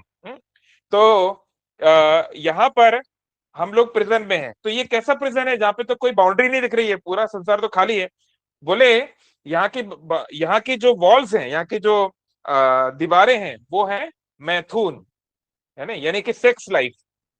कैसे शरीर को एंजॉय करें, इसमें ऐसा माया हमको ऐसा फंसा देती है कि व्यक्ति जो है कभी भी यहाँ से जाना ही नहीं चाहता, है ना। उसे बोलो भगवान की भक्ति करो, भगवान के धाम चलो, है ना, मरने के बाद भगवान के पास जाना है, बोलना ही नहीं, हम तो यहीं पे खुश हैं, जितना हम यहीं पे खुश हैं, है ना। तो कोई व्यक्ति संसार को छोड़ना नहीं चाहता। तो सोचिए ये एक ऐसा प्रिजन है जहां पर कैदी खुद ही जाना नहीं चाहते हैं। ऐसा भगवान का यहाँ पे आयोजन, इतना पावरफुल है इल्यूजन माया, है ना। तो और वो क्या किस तरीके से बांधती है, दो कंचन कामिनी। कंचन मतलब सोना या पैसा। पैसा यानी क्या चीज, जिससे हम अपनी इच्छाएं पूरी कर सकें, है ना, हम टीवी ला सके, हम घूमने जा सके, वो सब करने के लिए माध्यम है पैसा। तो पैसे के प्रति हम लोग पागल हैं। और दूसरा कामिनी, कामिनी यानी स्त्री, यानी एक पुरुष के लिए स्त्री और एक स्त्री के लिए पुरुष, अपोजिट जेंडर के प्रति हम पागल हैं, है ना। ये दो मुख्य हमारे कारण है हमारे बंधन के संसार में, हमारे सारे दुनिया के पागलपन के कारण। दुनिया में क्राइम्स क्यों होते हैं आप एनालाइज कीजिए, ये दो चीजें मुख्य कारण है, राइट। तो रघुनाथ के पिता बोलते हैं कि जब हमारा बेटा इनसे नहीं बंधा तो फिर तुम्हें क्या लगता है कोई और चीज इसको बांध पाएगी? तो रघुनाथ दास ने बहुत बड़ा ये वैराग्य क्या दिखाई दिया था कि वो इस दोनों चीजों के परे हो चुके थे, इसलिए वो बन पाए जो आगे चल के बने, है ना, षड गोस्वामियों में से एक बने। तो इस प्रकार से फिर अल्टीमेटली रघुनाथ दास जो है अपना घर छोड़ के वो भाग पाए, है ना। काफी प्रयास के बाद तो काफी वर्षों तक उन्होंने घर पे रहे, अपने काम वाम किए, लेकिन अब जब उनको लगा कि मेरा से अब ये नहीं हो रहा है तो वो फिर चले गए। तो फिर हम लोग आगे बढ़ते हैं तेजी से।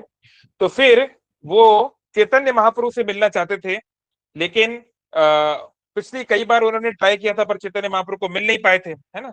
तो उनको पता चला कि नित्यानंद प्रभु, है ना, जैसे चैतन्य महाप्रभु जो भगवान कृष्ण के, राधा कृष्ण के अवतार हैं, ऐसे ही भगवान बलराम जो है नित्यानंद के रूप में इस संसार में प्रकट हुए। तो उन्हें पता चला कि नित्यानंद प्रभु एक पास में एक टाउन है पानीहाटी, जो गंगा के किनारे है पानीहाटी, वहां पर नित्यानंद प्रभु आए हुए हैं।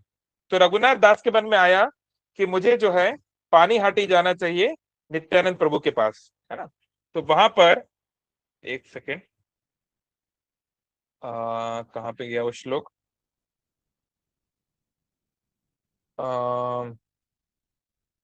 हाँ।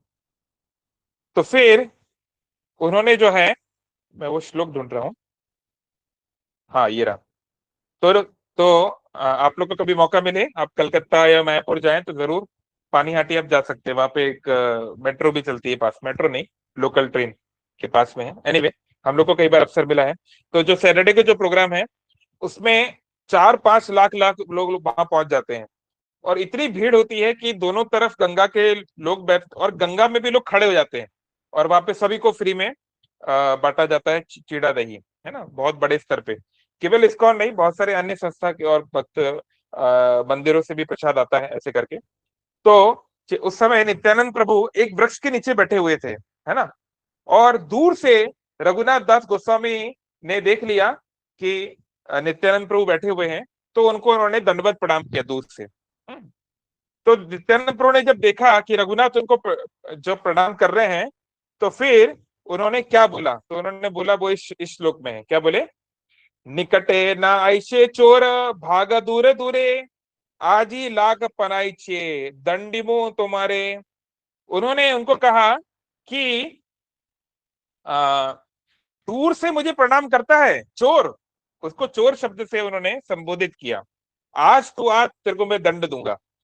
तो प्रश्न उठता है कि बलराम जी ने, नित्यानंद प्रभु ने क्यों उनको चोर कहा। वो तो भैया किसी की चोरी चकारी तो किए नहीं है, तो क्यों उनको चोर कहा गया, ये इसका एक गहरा अर्थ है। बलराम जो है वो आदि गुरु हैं। जितने भी गुरु होते हैं संसार में, वो सब बलराम जी का प्रतिनिधि होते हैं, है ना।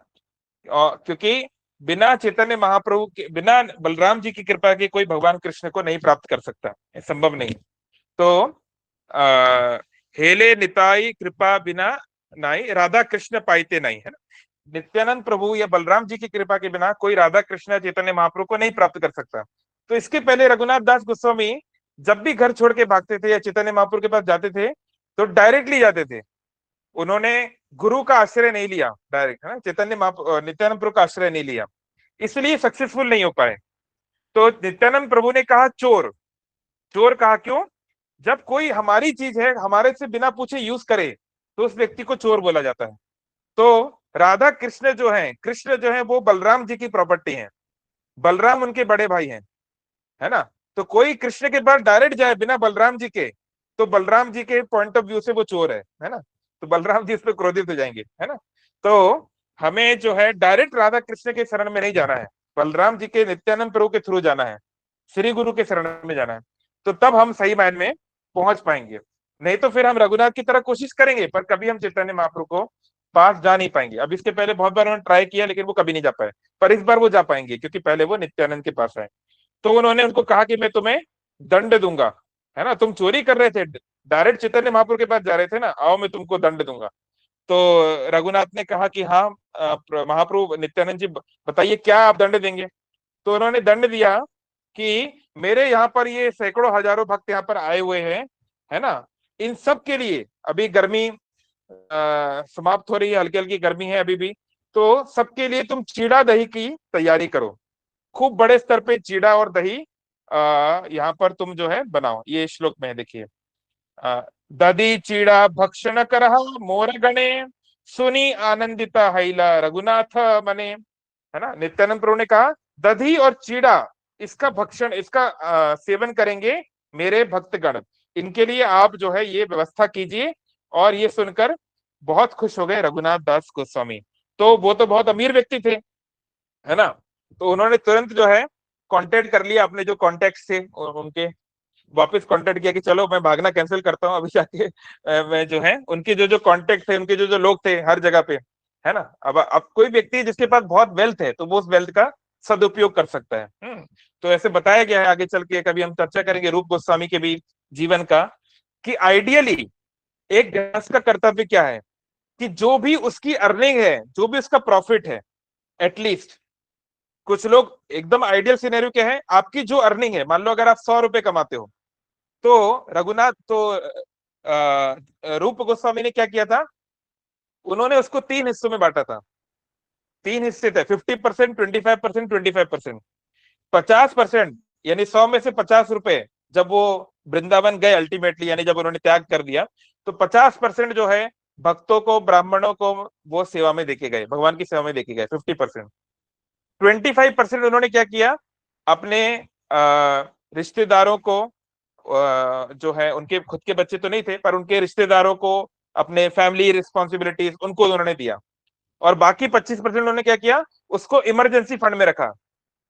वही इमरजेंसी फंड से आगे चल के सनातन गोस्वामी बच पाए, वो उनके काम आया। तो यानी जो भी आप करें उसके ये 3 हिस्से होना बहुत जरूरी है, हमारे डेली एक्सपेंसेस और हमारे इमरजेंसी फंड, है ना, और या आज के जमाने में जो एफडी एफडी जो भी उसको आपके mutual fund, medical insurance, what, और भगवान की सेवा के लिए। अब कोई बोलेगा अरे ये क्या है 50%, ऐसा कौन करता है? तो हाँ, वो रूप गोस्वामी है, हर कोई इस लेवल पे नहीं है, लेकिन एटलीस्ट 10% तो करना चाहिए।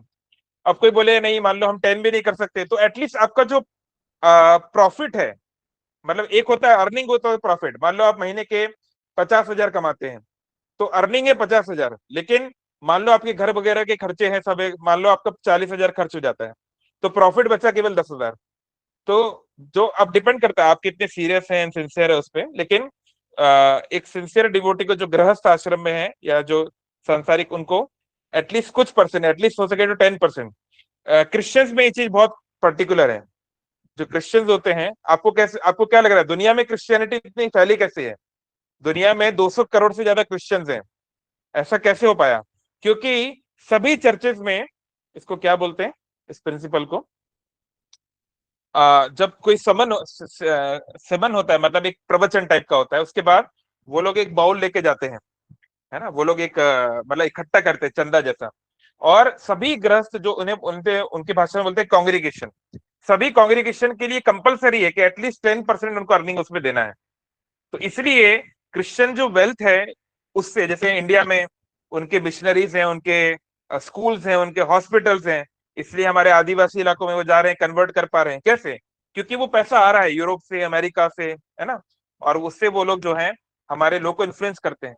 तो अगर हमें भी अपने धर्म को बचाना है, अगर हम भी भक्ति का हमें करना है, अब वो डिपेंड करता है हम कृष्ण से प्रेम करते हैं कि नहीं। अब अगर हम चाहते हैं कि लोग भगवान कृष्ण से जुड़े, जगन्नाथ से जुड़े रहें, है ना, या सिंसियरली भक्ति करें, तो थोड़ा हमें भी उसमें कंट्रीब्यूट करना चाहिए, है ना। तो हाँ, कोई भी जो डिवोटी हैं या ब्रह्मचारी हैं, सन्यासी हैं, कोई भी मंदिर है, उनको ये अधिकार नहीं है कि वो उनको जबरदस्ती करे कि आपको इतना ही देना पड़ेगा, वो चीज गलत है। ऐसा कभी कभी इस्कॉन में भी हुआ है, कोई फलाना लोग बोल देते हैं नहीं तुमको इतना ही देना पड़ेगा, वो चीज गलत है। ये एक वॉलेंटरी चीज है, ये ऑप्शनल चीज है, लेकिन कुछ ना कुछ हमें अपने अपने स्तर पे कभी कभी करना चाहिए, चाहे कोई मंथली करे, चाहे कोई फेस्टिवल पे करे, लाइक दैट। तो रघुनाथ दास गोस्वामी ने बहुत बड़ा आयोजन किया, है ना, क्योंकि वो उनके पास उस लेवल का वेल्थ था। तो उन्होंने क्या किया, उन्होंने सारे विलेज की जितनी भी ग्रोसरी थी, उस विलेज में जो भी चूड़ा रहा होगा, दही रहा होगा, और जो चीज उसमें डाल सकते हैं, जैसे कि फ्रूट्स, मैंगो वगैरह, बनाना वगैरह, ड्राई फ्रूट्स, ये सब उसमें डाला जाता है, वो सारी उन्होंने खरीद ली उस विलेज की। फिर भी वो कम पड़ गई, क्योंकि लाखों लाखों भक्त थे। आप अभी देखिएगा सैटरडे को, आप उसका वीडियो देख सकते हैं, यूट्यूब पे आएगा बहुत जगहों पे, है ना, लाखों लाखों भक्त रहते हैं, 4-4, 5-5 लाख लाख लोग, और इतना जगह ही नहीं है कि लोग खड़े हो, तो नदी में लोग खड़े होकर प्रसाद पाते हैं। तो फिर उन्होंने अपने कॉन्टेक्ट को भेजा घोड़ों से कि दूसरे गांव से लेकर आओ, है ना, ताकि नित्यानंद प्रभु या बलराम जी को हम प्रसन्न कर पाए। तो बड़े बड़े, ये चैप्टर आप बाद में पढ़ सकते हैं, बड़े बड़े पॉट्स में उनको बनाया गया, उनको मिक्स किया गया इस प्रकार से, और अल्टीमेटली नित्यानंद प्रभु को ऑफर किया गया। तो नित्यानंद प्रभु खा नहीं रहे थे, बल्कि मंद मंद मुस्कुरा रहे थे, क्योंकि स्वयं चैतन्य महाप्रभु जो उस समय जगन्नाथपुरी में थे, वो वहां पर प्रकट हुए, लेकिन केवल नित्यानंद प्रभु उनको देख पा रहे थे। और नित्यानंद प्रभु अपने हाथ से, बलराम जी अपने हाथ से कृष्ण को खिला रहे थे। बहुत अच्छा, ये पिक्चर आपको बाद में शेयर कर दूंगा, बहुत सुंदर फोटो भी है इसका। तो बलराम जी अपने हाथ से कृष्ण को खिला रहे हैं, कान्हा को खिला रहे हैं, है ना। और जब चैतन्य महाप्रभु ने खा लिया तब नित्यानंद प्रभु खाने लगे और जोर जोर से नाचने लगे। तो उनको देखकर सारे भक्त लोग भी बहुत हरिध्वनि करने लगे और नृत्य करने लगे। तो इस प्रकार से ये दंड, ये सजा नित्यानंद प्रभु ने रघुनाथ दास को दी, है ना। सजा भी क्या दी कि भक्तों को तुम प्रसाद खिलाओ, है ना। तो इस प्रकार से ये आयोजन हुआ और फिर नित्यानंद प्रभु ने अपना अपना जो पैर है, अपना पैर रघुनाथ के सर पे रख दिया कि मैं तुमसे बहुत खुश हूं और अब जाके तुम्हें जरूर चैतन्य महाप्रभु की प्राप्ति होगी। तो आगे चल के रघुनाथ जगन्नाथपुरी में आए और जगन्नाथपुरी में बहुत समय तक वो रहे और फिर आगे चल के चैतन्य महाप्रभु ने वृंदावन जाने का आदेश दिया। वहां गए, वहां पे राधा कुंड, श्याम कुंड, ये सब जो जगह सब लुप्त हो गई थी, इनको उन्होंने वापस ढूंढा, इसका खोज किया और आगे चल के जो राधा कुंड आप जब जाते हैं गोवर्धन परिक्रमा में, तो राधा कुंड पे आपको उनकी समाधि मिलेगी, रघुनाथ दास गोस्वामी की, जो ब्रज के 6 मुख्य जो संत हुए, 6 गोस्वामी, उनमें से वो एक थे, है ना। तो खूब पैसा कमाओ, रघुनाथ की तरह बिलियनियर बनो, अच्छी बात है, लेकिन मेक श्योर कि आप उसका एक हिस्सा सही उपयोग में लगाओ। और हाँ, जानबूझ के ऐसा पैसा नहीं कमाना चाहिए जिसमें दूसरे व्यक्ति को कष्ट हो, है ना। जैसे नहीं कि जानबूझ के घोटाले कर रहे हैं, स्कैम कर रहे हैं, करप्शन कर रहे हैं। कभी कभी कुछ पोजीशन में हम लोग ऐसे होते हैं, कोई आपका गवर्नमेंट जॉब है या कोई बिजनेस में आप हो जहाँ घोटाला करना ही पड़ता है, तो ठीक है, वो because you are part of the system और सिस्टम आप चेंज नहीं कर पाओगे, है ना। वो करने जाओगे तो और जो है लफड़ा बहुत है दुनिया में। तो फिर जो है हमें भक्ति करनी है, हमारा फर्स्ट प्रायोरिटी भक्ति है, सिस्टम चेंज करना हमारी प्रायोरिटी नहीं है।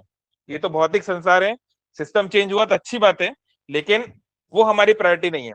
हमारी प्रायोरिटी है कि हमें जितना समय मिला है, हमें खुद का और जितने हो सके लोगों का, हमें उनको रियल हैप्पीनेस में जोड़ना है ना, ताकि वो परमानेंटली खुश रहें। तो उसके लिए महत्वपूर्ण है कि अपने प्रायोरिटीज को हम लोग सेट करें। तो रघुनाथ दास गोस्वामी ने अपने धन का सदुपयोग किया, फिर भी जब सही समय आया, जब थोड़ा उनका एज और ज्यादा हो गया, तो फिर वो पूरी चले गए और फिर उन्होंने जो है पूर्ण रूपेण जो है सन्यास की तरह या बाबा जी आश्रम में जो है उन्होंने उस प्रकार से सेवा की, है ना। ठीक है, बच गया 9:04, ठीक है, गुड।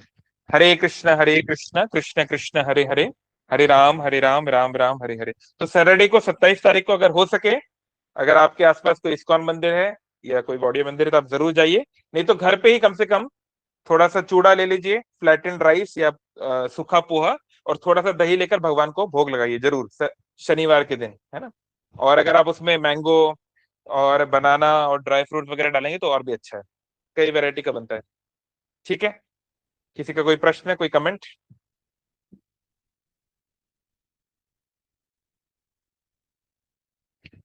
चैट बॉक्स देख लेता हूँ, चैट बॉक्स में तो कुछ नहीं है। विनीता माता जी, कुछ कहना है आपको? हरे कृष्णा प्रभु जी, प्रणाम। प्रभु जी, मेरे को मेरा क्वेश्चन था कि जैसे अभी आपने मतलब कि क्लास में कहा कि जब हम संसार में रहते हैं तो हमें थोड़ा सा ऐसा बनना पड़ता है कि मतलब सीधे साधे नहीं हम बन के रह सकते, हमें थोड़ा सा चालाक या ऐसा कुछ बनना पड़ता है, नहीं तो लोग हमें दबा देंगे।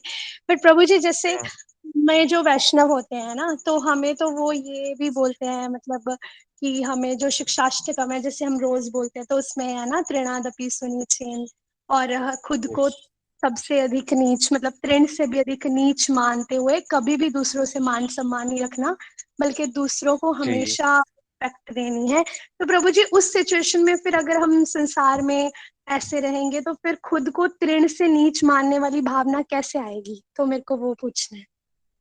यस, बहुत अच्छा। तो देखिए, स्पिरिचुअलिटी में बहुत महत्वपूर्ण बात यह है कि हमें ट्रांसपेरेंट और ऑनेस्ट होना चाहिए अपने आप से अपने गुरु के सामने। एटलीस्ट हम किस स्थिति में हैं, ये तो आइडियल सिनेरियो है कि हमको बनना है तृण से भी नीचा, यानी इतना हम्बल बनना है, बट वो होने में तो सालों, दशकों, जन्मों भी लग सकता है। वो जब होगा तब होगा, अभी हम जिस स्थिति में हैं हमको उसके हिसाब से एक्ट करना पड़ता है ना, राइट। तो हमको एक्ट करना पड़ता है अपनी प्रेजेंट स्टेट को देखकर। हाँ, एक हमारा आइडियल होता है, हमारा गोल होता है, वो अलग बात है, लेकिन हमारी प्रेजेंट सिचुएशन को देखकर भी हमें डील करना पड़ेगा। तो प्रेजेंट सिचुएशन हमारी वो नहीं है कि हम उस स्तर पे हो। जैसे हरिदास ठाकुर जो है वो सिचुएशन पे थे, इसलिए जो लोग उनको कोड़े मार रहे थे वो उनको उनके लिए भी प्रार्थना कर रहे थे, या जीसस क्राइस्ट जो उनको मार रहे थे उनके लिए प्रार्थना कर रहे थे। लेकिन हमें कोई अगर ऐसा मारेगा, मतलब थोड़ा बहुत नहीं, भयंकर, हम उसके लिए प्रार्थना नहीं कर पाएंगे। हम लोग का इतना बड़ा दिल नहीं है, राइट। तो हमको उस हिसाब से ऑनेस्ट भी होना पड़ता है। तो सांसारिक गतिविधि किसके लिए है? जो इस संसार में जिसको धर्म अर्थ काम मोक्ष, है ना, परिवार का अपना लालन पालन करना है, संसार की चीजें करनी पड़ेगी, है ना। तो इसलिए मोस्ट ऑफ अस, हम में से अधिकतर भक्तों के लिए, जो कनिष्ठ अधिकारी हैं या मध्यम अधिकारी हैं, हमें ये सांसारिक मटेरियल नीतियां या अंडरस्टैंडिंग्स भी होना जरूरी है। जैसे शुक्र नीति की आज हमने बात की, या हम चाणक्य जी का अर्थशास्त्र पढ़ते हैं, अर्थनीति पढ़ते हैं, है ना। तो ये सब स्पिरिचुअली जरूरी नहीं है, सबको कोई जरूरत नहीं पड़ती। लेकिन या हम महाभारत में पढ़ते हैं ना, पांडवों ने ऐसा किया, कौरवों ने ऐसा किया, स्पिरिचुअलिटी में सबकी कोई जरूरत नहीं है। लेकिन क्योंकि हमें संसार में रहना है, तो हमें लोगों से डील करना सीखना पड़ेगा। तो हमें मध्यम अधिकारी बनने का प्रयास करना चाहिए, ये बहुत जरूरी है। एक साधक को उत्तम अधिकारी की तरह व्यवहार नहीं करना चाहिए, क्योंकि अभी हम उस स्तर पे है नहीं। हाँ, हमें एक एस्पिरेशन रखना चाहिए कि एक दिन मैं बनूंगा, भगवान कब वो दिन आएगा, कभी हमें बोलो से दिन हमार। हमें रहना चाहिए मध्यम अधिकारी। मध्यम अधिकारी का डेफिनेशन दिया गया है, जो डिस्टिंग्विश करना, जो भेदभाव करना जानता है, जो भगवान को जानता है, भक्तों को जानता है, कौन इनोसेंट है उसको जानता है, और कौन द्वेषी है उसको भी जानता है। तो दोषी लोगों से दूर रहता है, जो इनोसेंट है उसको प्रीचिंग करता है ना। ये डेफिनेशन है ना मध्यम अधिकारी की। तो हमें मध्यम अधिकारी बनना है, मतलब हमें पता होना चाहिए कि सांप कौन है और मोर कौन है, हमें पता होना चाहिए, है ना। मोर का नृत्य देखो, सांप का नहीं, है ना। सांप का जो नृत्य होता है फन, वो मार देगा मैं। तो ऐसे ही हम लोग को जब संसार में डील करना है लोगों के साथ, जैसे आप एक शॉप चलाते हैं, आपको लोगों से मिलना है, अपने कस्टमर से मिलना है, तो जो जैसा है उसके साथ वैसा व्यवहार कीजिए। कोई व्यक्ति सरल है, वो उसकी बातचीत, उसकी डीलिंग सिंपल है, तो आप भी सिंपल रहिए। लेकिन कोई क्रिकेट है, कोई टेढ़ा है, तो थोड़ा आपको भी क्रिकेट बनना पड़ेगा, आपको भी थोड़ा बनना, नहीं तो आप सरवाइव नहीं कर सकते, इम्पॉसिबल है ना। तो स्पिरिचुअली अंदर से हमें बनना है। स्पिरिचुअली हम सबका भला चाहते हैं। हाँ, जैसे कुछ लोग बोलते हैं ना कि जिसने मेरा बुरा किया, भगवान करे ये नर्क की उसमें जलता रहे, नर्क की आग में जलता रहे, है ना। ये भक्त का कॉन्शियस नहीं होता। भक्त सोचता है कोई कितना भी बुरा हो, वो उसामा बिन लादेन हो, चाहे आतंकवादी हो, चाहे रेपिस्ट हो, उसको सजा मिले, उसे मारा जाए, लेकिन स्पिरिचुअली कभी ना कभी भगवान उसका उद्धार करें। हम और चाहे कोई कितना भी बुरा हो, कोई औरंगजेब भी क्यों ना हो, अल्टीमेटली सब भगवान का हिस्सा है। तो सबका कभी ना कभी उद्धार हो, हर व्यक्ति का ये विजन होता है, पंडिता समदर्शिना। लेकिन इसका ये मतलब नहीं है कि मटेरियली मैं सबके साथ एक समान व्यवहार करूंगा, नहीं। स्पिरिचुअली सब एक समान है, पर डॉग डॉग है, सांप सांप है, मनुष्य मनुष्य है।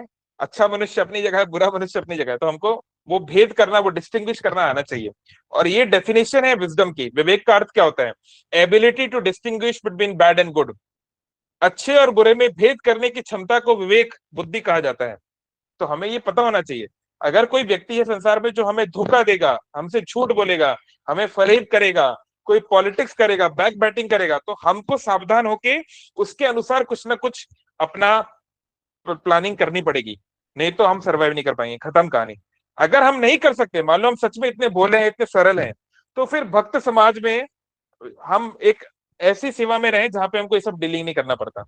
अगर आप ऐसे भोले हैं तो ये आपके लिए बहुत अच्छी न्यूज है, क्योंकि आप भक्ति में बहुत अच्छे से आगे बढ़ पाओगे। लेकिन फिर आपको लोगों के साथ डीलिंग को कम से कम करना है, क्योंकि दुनिया बहुत खतरनाक जगह है ना। तो वहां के लिए इसलिए क्षत्रियों की जरूरत है। क्षत्रिय जो है वो, उनको लड़ना पड़ता है, खून बहाना पड़ता है, मारना पड़ता है। वो लोग हमारे जगह वो जो है सॉफ्ट हार्टेड नहीं हो सकते। तो क्षत्रिय अगर नहीं करेंगे, अगर अपराधियों को नहीं मारेंगे, तो अपराधी जो है इनोसेंट लोग को मारेंगे। तो इसलिए अगर कोई व्यक्ति है, उसको खून देखकर बुरा लगता है, उसको किसी का आंसू देख के बुरा लगता है, वो क्षत्रिय नहीं बन सकता, वो पुलिस में, वो आर्मी में नहीं जा सकता, वो पॉलिटिशियन नहीं बन सकता। क्योंकि कभी ना कभी आपको स्ट्रॉन्ग डिसीजन लेने पड़ते हैं, राइट। तो ऐसे, तो हमें अपनी स्थिति देखकर कार्य करना है। लेकिन कोई व्यक्ति, हमें पता है कि हम ऐसा, जो अच्छा है, जो व्यक्ति अच्छा व्यवहार कर रहा है, तो हम उसके साथ भी अच्छे रहेंगे। ऐसा नहीं कि उसके साथ हम बुरा नहीं, वैसे उसके साथ हम तिरछा नहीं रहेंगे। लेकिन जो व्यक्ति को हमें पता चल गया है कि ये टेढ़ा है, ये गलत है, ये धूर्त है, ये झूठा है, तो हमको सावधान रह के हिसाब से डील करना ही पड़ेगा। इसमें कुछ गलत नहीं है, बल्कि यही सही है। ठीक है, जी चलो, प्रभु जी। एनीथिंग है? मतलब हाँ अगर कोई जैसे टेढ़ा है या मान लो कोई हमारे साथ गलत कर रहा है, अगर हम भी सेम उसी के साथ उसी के जैसा गलत करेंगे फिर तो वो हमारा कर्मा बन जाएगा ना। हाँ, मतलब हमें जरूरी नहीं कि वैसा ही करना पड़े। अगर इसलिए कहा गया कि कोई दोषी है तो हो सके तो उससे दूर रहो। डिस्टेंस अगर हो बना लें सके, मतलब। ठीक हाँ, है। हम उसके साथ इंटरेक्शन को मिनिमाइज कर दें या पूरा कट ऑफ कर दें तो बेस्ट है। लेकिन कभी कभी ऐसा होता है कि हम नहीं कर सकते, है ना। मान लो नहीं, मान लो अभी एक एक डिवोटी है, उनके घर का बंटवारा हो रहा है ना, उनके मतलब पिताजी किसी की डेथ हो गई, तो अब बाकी लोग षड्यंत्र रच रहे हैं कैसे हम इसका ये प्रॉपर्टी लेंगे, ये कर रहे हैं। अब आप डिस्टेंस तो नहीं बना सकते, क्योंकि आपको अपने बच्चों के भविष्य के लिए भी तो प्रॉपर्टी चाहिए ना। थोड़ी ना आप सब छोड़ छाड़ के चले। तो फिर ठीक है, आप वो कोई व्यक्ति कुछ षड्यंत्र कर रहा है, कुछ कर रहा है, तो आप सावधान रहो और आप जो कर सकते हो वो करो, लॉ अबॉइडिंग तरीके से, कानून के अनुसार ही करो। आपको कोई मतलब जो है कोई गलत कुछ काम करने की जरूरत नहीं है। लेकिन हाँ, गलत से सुरक्षा के लिए रेडी रहो। अगर मान लो कोई ऐसा कुछ आरोप लगाएगा, कुछ करेगा, तो मैं क्या करने वाला हूँ, तो लाइक दैट, वो थोड़ा स्ट्रीट स्मार्ट जिसको बोलते हैं ना, थोड़ा मेच्योरिटी जरूरी है। नहीं तो दुनिया में तो लोग खा जाएंगे जयकॉल की तरह, है ना। अब देखो, वही मैं आपको एग्जांपल दे रहा हूँ। अगर वो डिवोटी मान लो एक सन्यासी होता है या उसको दुनिया में कोई लेन देन नहीं है, तो बोलता ठीक है, लो पूरी प्रॉपर्टी ले जाओ। लेकिन अभी अगर हम गृहस्थ आश्रम में, हमें दुनिया से डील करना है, हमें अपना परिवार चलाना है, तो हमको धर्म अर्थ काम मोक्ष को भी देखना पड़ेगा। हम केवल जो है कृष्ण प्रेम के ऊपर डायरेक्टली नहीं आ सकते, क्योंकि अभी हमारी वो स्थिति नहीं है। हमको धर्म अर्थ काम मोक्ष भी, अर्थ को भी देखना पड़ेगा, इंपॉर्टेंट है ना। जी प्रभु जी, थैंक यू। हरे कृष्ण। सिकंदरपुर ने बोला है सैटरडे को फास्टिंग करना है क्या? नहीं, कोई फास्टिंग नहीं है, खूब फीस्टिंग करो, उत्सव है वो, बढ़िया, भगवान को चिड़ा दही बोला के खाना है, कोई फास्टिंग नहीं है उससे। अगली फास्टिंग सीधा आई थिंक एकादशी के दिन ही है, और वो भी बड़ी एकादशी आ रही है, पांडव निर्जला एकादशी। और उसके बाद स्नान यात्रा आ रही है, तो वो अपन नेक्स्ट नेक्स्ट टाइम चर्चा करेंगे। एक मिनट, निर्जला एकादशी कब है? ओ, निर्जला एकादशी तो पहले है, सॉरी, फ्राइडे को, 26 को। तो 26 फ्राइडे को एकादशी है, पांडव निर्जला एकादशी। आप लोग उस बारे में जानते हैं, हो सके तो निर्जला करिए, नहीं तो अगर हो सके तो पानी के साथ, नहीं तो फ्रूट्स वगैरह। और 29 को स्नान पूर्णिमा है, जगन्नाथ जी का जन्मदिन। ओके, हरे कृष्णा कृष्ण कृष्ण हरे हरे, हरे राम राम राम हरे हरे। शिल प्रभुपाद की जय। Hare Krishna, Hare Krishna, Krishna Krishna, Hare Hare, Hare Rama.